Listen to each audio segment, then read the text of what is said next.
होगा अब क्या होगा ये तो मैं आपको बता रहा हूँ। गिरना तो है ही किसी ना किसी शेयर को। गिरने से शेयर कभी खराब नहीं होते, गिरने से हमारे इरादे खराब होते हैं। इरादों को मजबूत कर तो मैं अपने बच्चे के लिए शेयर रखूंगा जी, तो वो ज़्यादा तो आप कभी रख ही नहीं पाएंगे बच्चों के लिए। क्यों? क्योंकि अगर आपने अपना पोर्टफोलियो में 2-3 दिन से व्यू बता रहा हूं कि प्रॉफिट बुकिंग आ सकती है और अगर ये के लिए कुछ शेयर छोड़ने पड़ते हैं, मान लो किसी की क्षमता 500 शेयर रखने की है तो 100 शेयर लंबी दूरी के होने चाहिए, सही हो जाएगा, यानी बाद में आपका शेयर सही हो जाएगा। तो शेयरों के देखने की नजरिए बदल दीजिए, मार्केट में मजे आने वाले। मैं आपको बता दूं, आरवीएनएल खेल लेते हैं सर। हमारा जो बच्चा होता है ना, तो माँ बाप को पता है कि हमारा बच्चा कैसा है, नालायक है, अच्छा है या कमें एंट्री करते हैं और उससे वो कुछ ना कुछ शेयर बाजार का रुख बदल देते हैं। निकल कर गए तो गिरावट आए तो बढ़ावट लेनी चाहिए, क्योंकि जो भी तेजी शेयरों में आती है वो अचानक से नहीं आती, काफी सालों बाद, महीनों।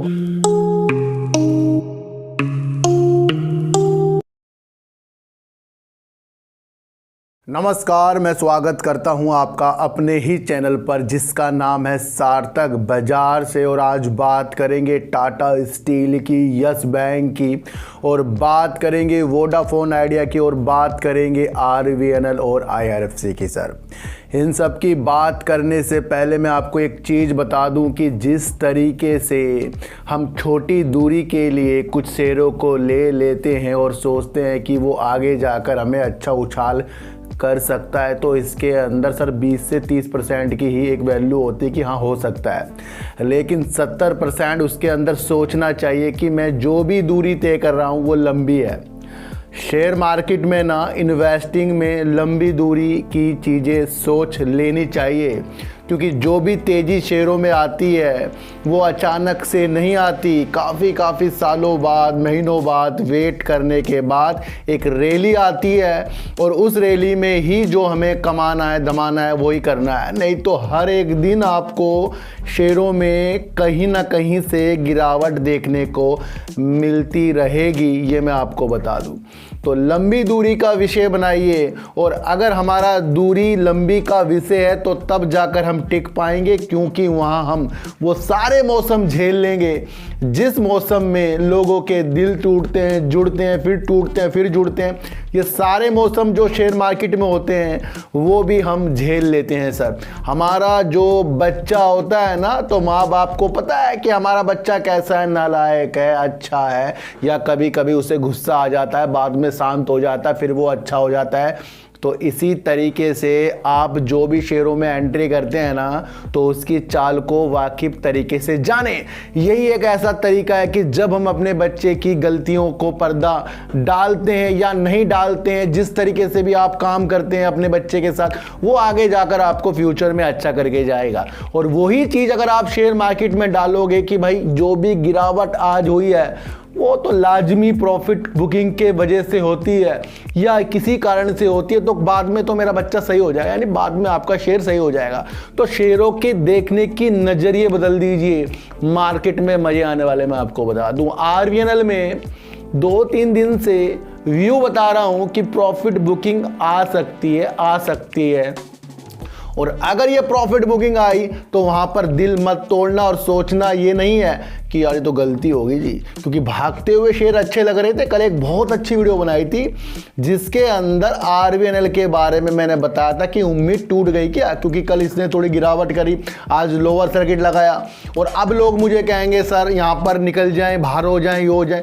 सर, ये सारी चीज़ें आपको वीडियो में पता लग जाती है अगर समझने वाली चीज़ें हों। मैं लालच को रोकता हूँ और जिसने अपने लालच को रोका वो आगे जाकर बहुत पैसा कमाएगा।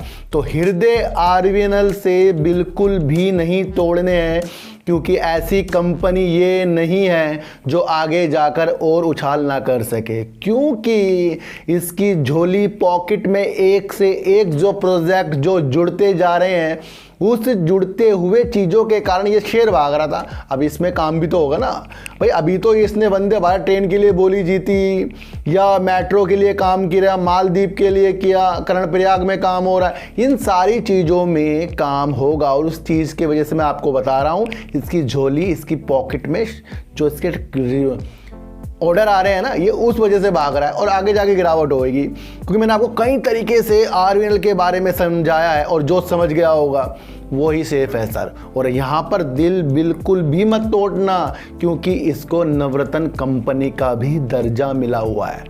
तो ये सिचुएशन जो पैदा RVNL में आज गिरावट में हुई है, इससे आज सबक ले लो कि चढ़ते हुए चीज़ों में चढ़ना है तो प्रॉफिट जल्दी कमाना है।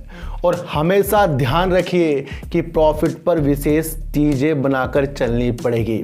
दूरी जो दूर की है ना, उसके लिए कुछ शेयर छोड़ने पड़ते हैं। मान लो किसी की क्षमता 500 शेयर रखने की है तो 100 शेयर लंबी दूरी के होने चाहिए।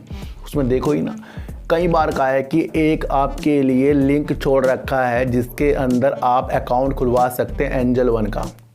और काफ़ी अकाउंट मेरे लिंक से खुल रहे हैं, मुझे पता लग रहा है उनके बारे में काफ़ी खुलते जा रहे हैं। तो आप भी इसके अंदर योगदान दीजिए और उनके अंदर वो कम क्वांटिटी रखिए जो आने वाले दिनों में, सालों में आपको अच्छा करके जाएंगे। होता है ना कि अब तो मैं अपने बच्चे के लिए शेयर रखूँगा जी, तो वो ज़्यादा तो आप कभी रख ही नहीं पाएंगे बच्चों के लिए। क्यों? क्योंकि अगर आपने अपना पोर्टफोलियो में एक शेयर ही 10 लाख का खरीद के बैठ गए, कहीं से जुगाड़ करके खरीद कर बैठ गए, भाई बाकी लोग पे होता है, कोई ना कोई तो जुगाड़ ही करता है, तो वो जब 8 आएगा, 7 आएगा, 6 आएगा, हमारा दिल टूट जाएगा। और जब आपको लगता है कि भाई 50,000 60,000 मुझे इन्वेस्टमेंट करना है, अगर ये 10 लाख हो जाए तो सही है, नहीं तो निकाल लेंगे 10-20 साल बाद, तो वो वाली उम्मीद बता रहा हूँ मैं आपको, तो वो आपको दूसरे अकाउंट में आएगा। और वरना शेयर तो ऊपर चढ़ेंगे नीचे उतरेंगे, ये खेल तो चलता रहेगा। तो RVNL में एक विषय इसके काम के तौर पर बनाइए, ना कि इसकी गिरावट की तौर पर। विचलित हो रहे हैं सब, सर गिर गया अब क्या होगा, अब क्या होगा। ये तो मैं आपको बता रहा हूँ, गिरना तो है ही किसी ना किसी शेयर को। गिरने से शेयर कभी खराब नहीं होते, गिरने से हमारे इरादे खराब होते हैं। इरादों को मजबूत करना सीख लीजिए। FIs जो होते हैं, यानी कि FPI विदेशी पोर्टफोलियो जो निवेशक होते हैं, वो भारत की सूचीबद्ध कंपनी शेयर बाजार में एंट्री करते हैं और उससे वो कुछ ना कुछ शेयर बाजार का रुख बदल देते हैं। निकल कर गए तो गिरावट, आए तो बढ़ावट वाली चीज़ें जो FPI करते जा रहे हैं। अब इसके अंदर 3 कंपनियां और रूस की जुड़ गई है। रूस और यूक्रेन के युद्ध के बाद एक फैसला निकल कर सेबी की तरफ से आया और सेबी ने रूस की 3 कंपनियों को विदेशी पोर्टफोलियो का लाइसेंस दे दिया है, जिसकी वजह से वो अब भारतीय बाजारों में निवेश करेंगे। और मैंने आपको बताया ना कि जब इस तरीके से विदेशी निवेशक जुड़ते जाएंगे तो वहाँ पर हमारा जो शेयर मार्केट का आकार है ना, दायरा है ना, बढ़ता जाएगा। तो इन न्यूज़ से भी हमें वाकिफ़ होना चाहिए। और अब हमें देखना है कि लाइसेंस मिला है तो फिर वो किस सेक्टर पे रूस वाली कंपनियां जो हैं, जब वो इन्वेस्ट करना चाहेंगी, वो भी न्यूज़ में निकल कर आएगा। तो वहाँ से एक दिशा मिलेगी कि भाई रूस की जो 3 कंपनियों को सेबी ने लाइसेंस दिया है, अब वो किस किस सेक्टरों पे अपना दिमाग लगा रहे हैं, तो मेरी नज़र उसके ऊपर भी रहेगी। आपको समझना यह है कि FPI जो हैं जुड़ते जा रहे हैं और उसके अंदर 3 रूसी कंपनियां भी जुड़ गई है।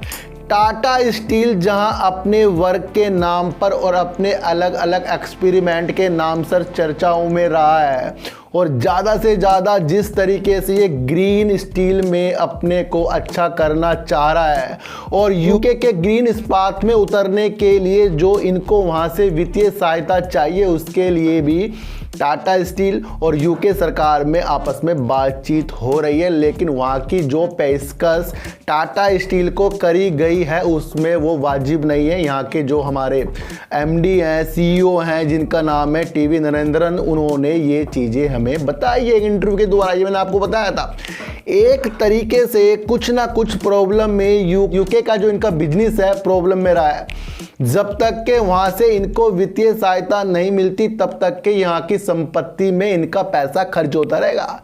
और ये एक ऐसी चीज़ है जो टाटा स्टील में इफेक्ट डालती रहेगी, एक निगेटिव इफेक्ट डालती रहेगी। 2 साल तक ये और इंतजार करेंगे, नहीं तो वहाँ से अपनी संपत्तियों को किसी तरीके से भी बेच कर ये वापस इंडिया में आएंगे। इस तरीके से MD CEO हमारे TV नरेंद्र जी ने कह दिया है। वित्त वर्ष 2022-23 में करीब $150 मिलियन जो है ना खर्च कर चुका है वहाँ पर, ये उनकी संपत्ति जो वहाँ पर है, और अभी तक के वहाँ की सरकार से कुछ अच्छा ठोस कदम नहीं उठाया गया है। और अगर ये ज़्यादा दिनों तक नहीं उठाया गया तो वहाँ से व्यापार को बंद करना पड़ेगा। लेकिन एक चीज़ और समझ लेनी चाहिए कि वित्त वर्ष 2023 और 24 में भी अब जिस तरीके से कुल नियोजित कैपेक्स यानी कुछ पूंजी जो खर्च करते हैं अपने काम के लिए, जिसके अंदर 16,000 करोड़ रुपए जिस तरीके से टाटा स्टील ने अपना कैपेक्स जो बनाया है, उसके अंदर भी अब ना यूके वाली संपत्तियों में करीब 800 करोड़ रुपए खर्च हो जाएंगे। तो ये क्या होगा कि जो संपत्ति वहाँ पर है उससे काम निकालने के लिए, उसे रखने के लिए, एक तरह से पैसे बर्बाद करने के लिए, जिस तरीके से कहा कि जल गए पैसे वहाँ पर इतने, तो अब इसके लिए और इसके लिए 800 करोड़ रुपए रखे जाएंगे। तो यहाँ पर थोड़ा सा इफेक्ट सर निगेटिव पड़ता जा रहा है। जब तक कि वहाँ से कोई हरी झंडी नहीं आती, टाटा स्टील में आपको अच्छी सुविधा नहीं मिलेगी। और ये मसला ज़्यादा हाईलाइट हो रहा है कि यूके में इनके बिजनेस का अब क्या होगा। तो ये समझ लीजिए वहाँ पर पैसा इनका खर्च होता जा रहा है, और यही इफेक्ट फिर टाटा स्टील के शेयरों में पड़ेगा। फिर जब ये बाद में अपनी कंपनियों को एक साथ मिलाएंगे और उसके पहले अगर वहाँ के सरकार मान जाए यूके की, तो बहुत ज़्यादा बेनिफिट जो है ना होने वाला, ये आपको समझकर चलना पड़ेगा। तो बहुत ज़्यादा इफेक्ट फिर पड़ने वाला है कि अगर वहाँ से इनको वित्तीय सहायता इनके द्वारा जो मिल जाए ना, फिर ये ग्रीन स्टील में ज़्यादा से ज़्यादा वर्क यूके में कर लेगा। और मुझे लगता है कि वहाँ ज़्यादा से ज़्यादा जो ये रोज़गार देते हैं, तो इसका इफेक्ट वहाँ की सरकार ज़रूर देखेगी। भाई वहाँ काम ज़्यादा है तो इनको कुछ ना कुछ करना चाहिए। तो आगे जाकर आपको अपनी दिशा बना लेनी चाहिए। वोडाफोन आइडिया में जब कुमार मंगलम जी आए और उनकी वजह से काफ़ी बैंक भी इस तरीके से नज़रों से देखने लग गए कि भाई अब कुछ अच्छा वोडाफोन आइडिया में हो सकता है, और उसके लिए वो दोबारा से फंड की जो भी लोन की चीज़ें हैं वो कर सकते हैं। कई निवेशकों को अब उम्मीद जाग गई है कि बिरला जी जो आए हैं कुछ ना कुछ अच्छा इसके अंदर हो जाएगा। लेकिन ब्रोकरेज फर्म एमके ने जो कहा है कि जिस तरीके से बाजार में कब्जा जियो और एयरटेल करते जा रहे हैं, और वोडाफोन आइडिया अपनी फंड की वजह से अपनी बाजार की हिस्सेदारी को कहीं गंवा ना दे, क्योंकि 5G फिर लेट आएगा, इस तरह की चीज़ें हैं।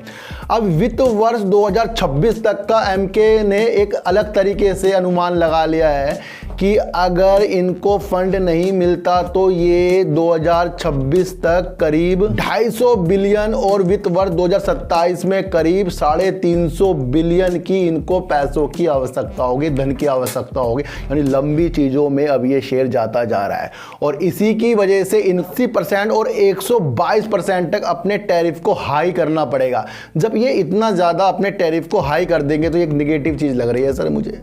सर और चीज़ें जब सस्ती वही मिल रही है तो फिर इनकी चीज़ों को क्यों लेगा, ये एक अनुमान है एमके का। तो अगर ये ऐसा हो जाए तो ये थोड़ा सा निगेटिव है। लेकिन फिर भी जिस तरीके से कुमार मंगलम जी आए हैं, एक विश्वास सा जो जागा है निवेश का, उसकी उम्मीद मुझे लग रही है कि कहीं ना कहीं से कुछ ना कुछ चीज़ के लिए तो बिरला जी आए होंगे।